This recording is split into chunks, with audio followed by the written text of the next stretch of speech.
Quelques petits conseils pour apprendre ces verbes irréguliers. Les verbes irréguliers. Malheureusement, on doit tous y passer et cette vidéo va essayer de vous donner quelques petites idées pour les apprendre plus facilement, mais il n'y a pas de solution miracle. Il faut forcément commencer par se farcir la tête et les apprendre parce qu'ils ne vont pas arriver tout seuls. Premier conseil, évitez l'overdose, c'est-à-dire, ça ne sert à rien de se dire la veille au soir, j'ai contrôle de verbes irréguliers demain, j'ai rien appris, je vais tout apprendre le soir pour le lendemain. Autant vous dire, c'est mort.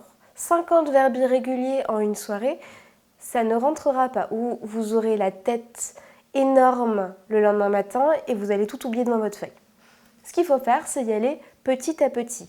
Se dire, commencer la semaine par 5 verbes irréguliers, puis finir la semaine avec 5 autres verbes irréguliers. Aussi très important, quand vous apprenez 5 nouveaux verbes irréguliers, vous regardez bien les 5 anciens et au fur et à mesure, comme ça, vous ne les oubliez pas. Toujours se rappeler les anciens en apprenant les nouveaux. Ça, c'est le premier conseil. Deuxième, c'est penser aux rimes. C'est-à-dire que avec les verbes irréguliers, on a quand même la chance d'avoir des terminaisons qui se ressemblent. On peut retrouver à peu près les mêmes sons. Exemple, le verbe acheter. To buy, bought, bought. Apporter, bring, brought, brought. Ils vont se ressembler et du coup, exemple aussi, se battre, fight, fought, fought. C'est des sons qui se ressemblent et du coup, ce sera quand même plus facile de les apprendre si ça fait un petit peu comme une rengaine. Si vous les classez, vous faites une petite fiche de révision, vous les classez en fonction des mêmes terminaisons, ce sera peut-être plus simple à retenir. Ensuite, un autre petit conseil que je peux vous donner, c'est bien associer la traduction aux verbes à l'infinitif en anglais. Parce que souvent, on va les apprendre et on va plus trop savoir qu'est-ce que veut dire tel verbe. Ah zut, comment est-ce qu'on dit chanter? Du coup, on ne sait plus le verbe irrégulier. Petit moyen mémotechnique. À côté de la liste des verbes irréguliers, si par exemple vous avez le verbe to sing, vous pouvez faire un petit micro. Donc comme ça, dans le contrôle, vous vous rappellerez peut-être que chanter, c'est le micro, du coup c'est sing. C'est vraiment juste histoire de faire des parallèles, que ce soit un peu plus simple pour vous. Et enfin, ça peut sembler logique, mais toujours aller du plus simple au plus compliqué. On a la chance aussi avec les verbes irréguliers d'avoir des cadeaux. Dans les verbes irréguliers, c'est les verbes où on se dit « j'espère qu'on va nous interroger dessus parce que c'est trop facile ».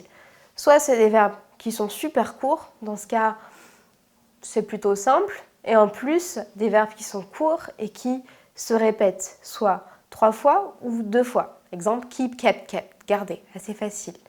Et il y en a aussi qui sont assez drôles à prononcer, enfin drôles, tout dépend du contexte, mais bon, là où on en est dans les verbes irréguliers, si on peut avoir un petit peu quelque chose qui va nous faire sourire, on prend. Exemple, mettre put, put, put, qui peut toujours faire un petit peu sourire. Donc ça, c'est vraiment les classer et penser au plus simple. Et puis aller vers les plus compliqués. Enfin, pensez à une nouvelle déco. Je ne vous demande pas de tapisser votre appartement de verbes irréguliers.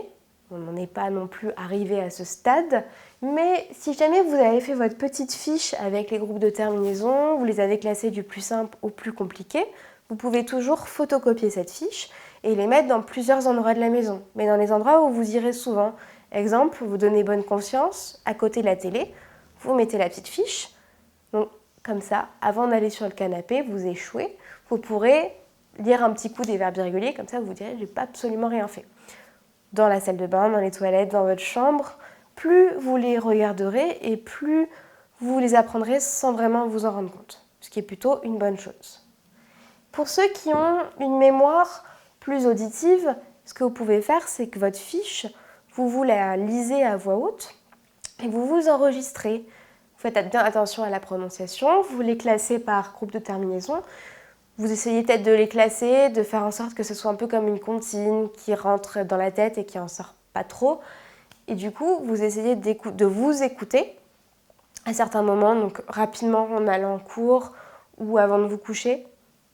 Et comme ça, vous les retiendrez aussi plus facilement. Donc voilà, c'est 6 petits conseils pour vous aider, mais vraiment, il faut les apprendre. Il n'y a pas de solution miracle. Une fois que vous les aurez appris, souvent on dit que c'est comme le vélo, ça s'oublie pas trop.